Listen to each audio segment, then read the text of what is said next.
Crank it all the way up. Yeah! Get some! Yeah!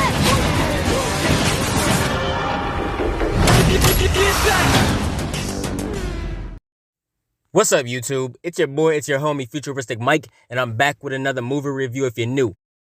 Now, I already did a movie review on F9, The Fast Saga, but I'm going to do another review on that movie. This is my second review for Fast 9. If you're a fan of movie reviews, if you love movie reviews, hit the like on this video. If you're new to my channel and this is the first time you're finding me, subscribe and turn on those post notifications so when I post movie reviews, you get them.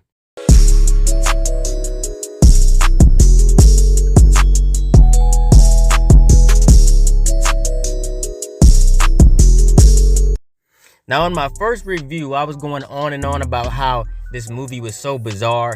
It was just over the top, ridiculous, stuff like that. I'm still saying that, but, you know, my opinion changed a little bit because the first time I seen the movie, I seen it at home, like weeks ago, before it even came out.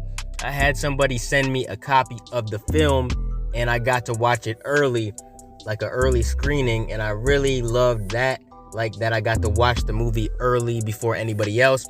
But now I went to the movies to see it because I had to see it on the big screens. I had to see it for myself. There's nothing like seeing a movie on that big screen, especially seeing those special effects, you know, the stuff exploding, cars jumping off buildings or whatever they do. There's nothing like seeing that on the big screen.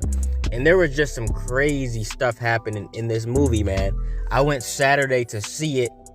I was gonna do my review Saturday night as soon as I got home, but I had so much stuff to watch, so much stuff to do, and so much stuff to review, so I didn't get a chance.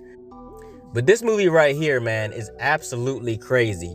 I don't remember what I rated it the first time I rated the movie, but I'm gonna say an 8 out of 10 is acceptable, man. That's reasonable for me. Now, if it was like Fast 5 or Furious 7 or something, of course I'd be saying 10 out of 10, man. I love those movies, for real. I really do. Those are some of my favorite in the Fast franchise. This movie right here is only gonna get an 8 out of 10 from me.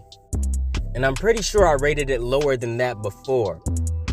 I'm only saying that now because I got to experience it on the big screen, and I'm a huge fan of Fast and Furious movies. Probably one of my favorite franchises. Like I said before, this and Marvel, like Fast and the Furious has always been one of my favorites. Like ever since I was a kid, ever since the first one came out, man, I've been with this franchise since I was a little kid. I was 7 years old when the first movie came out, and I've been with it ever since. Now, there was a lot of over-the-top type stuff in this movie, man. A lot of bizarre, ridiculous things going on in this movie. I mean, they were acting like super soldiers from Marvel, man, from Falcon and the Winter Soldier and stuff like that. That's how they were acting, in my opinion. In my personal opinion, they were just acting like nothing could hurt them. And that's exactly what it seemed like, too. And I just like the fact that Tyrese called it out in this movie. He said, hey, do y'all ever wonder why nothing ever happens to us? We don't even got scars, scratches, nothing to show for it. And he was speaking true facts, and still nothing happened to them in this movie. I mean, Tyrese at the beginning of the movie, or should I say Roman, he was like in some tank, some car or whatever, and it fell down this mountain, and it was trapped in between like two rocky sides of the mountain, and the car was just stuck. And he had to get out as fast as possible because there was a mine underneath. So he opens the front window out, the front windshield, and he gets out of the car and he falls down and he comes so close to the mine. And then he starts running and a car falls down, and apparently it misses him by like a centimeter. And I'm not sure how it missed him because in my personal opinion, it looked like it hit him dead on. Tyrese should have been dead. And even Tej says, like, how are you not dead? It's just the things that were happening in this movie were so crazy, man. You know, Dom was in the car with Letty, and he's driving off of a mountain or whatever. And they're like, where's the bridge? So he drives off, and this thing connects to the car, and it literally whips them around to the other side of the mountain. And they literally crash the car. You know, the car doesn't blow up. Nothing. It just gets wrecked and they're completely fine. The car lands on the wheels It doesn't even end up upside down or nothing. And let's talk about the fact that Jacob, aka John Cena, this dude was driving a car. He drove off that same mountain and a freaking airplane, yes, an airplane came above him and pretty much sucked the car up with a magnet. Like, what? Are you serious? And let's talk about the fact that Roman and Tej go to space. Yes, they go to space. I'm sorry if you guys are listening to this review and you haven't seen the movie yet. I'm sorry if I spoiled it, but I'm pretty sure all the reviews on YouTube that have been put up so far, everybody's talking about the going to space part, because that part was crazy. I feel like the makers of the Fast and Furious are listening to the fans. I feel like they're listening to all the things the fans are saying and they're making it happen. Like fans have been saying for years, what are they gonna do next? Go to space? And then it happens. Now if fans say something else over the next couple years, like, hey, next are they gonna go to, you know what I mean? They're probably gonna make it happen, I guarantee it. Like they're just trying to make it so insane. They're trying to make it not humanly possible. I mean, it stopped being humanly possible in, I'll say, Tokyo Drift or Fast and Furious number 4. It stopped being humanly possible in those movies, because at least in number 1 and 2 they were just racing, and it just got to be crazier and crazier each movie. But I'm still stuck on the fact that they went to space. Like, I can't believe it. Roman and Tej were on an airplane and they were just sitting on top of the airplane in a car, and they had rockets on top of the car. The airplane freaking dropped the car, and then the car shot up into space. Like, what? Are you serious? I gotta love the fact that they put in the boys from Tokyo Drift though, man. They put in both of them boys from Tokyo Drift.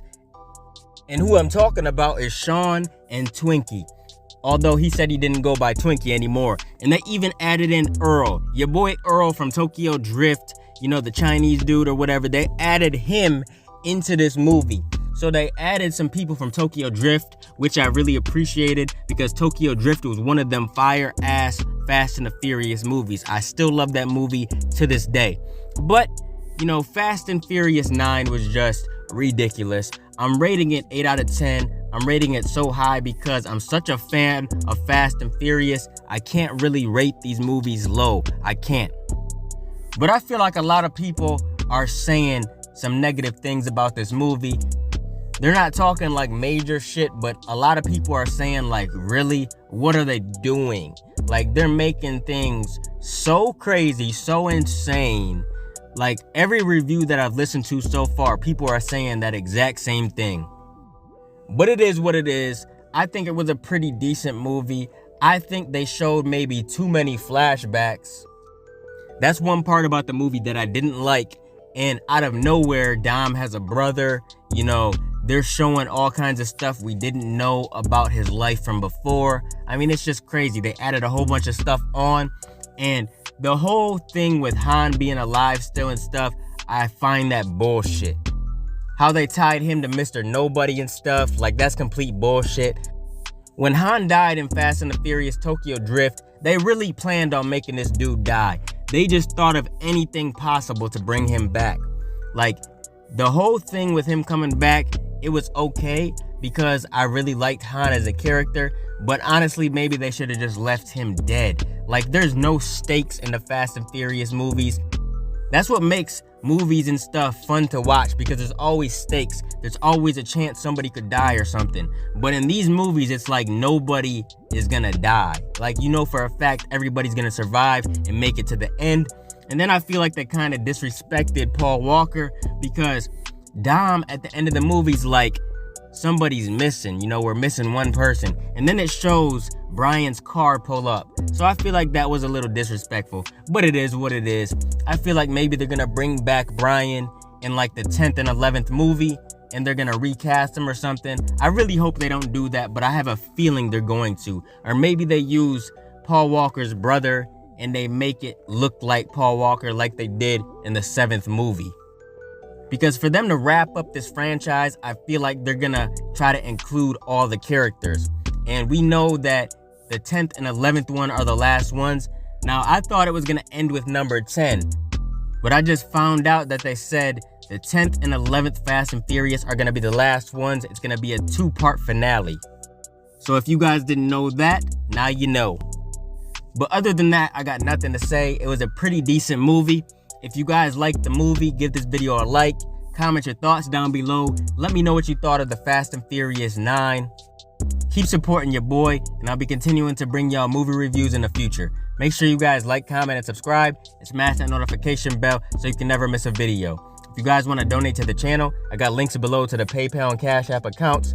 Hope you guys enjoyed the video. Let me get out of here, y'all. It's your boy FuturisticMike, and I'll talk to you on the next one. I'm out. Peace.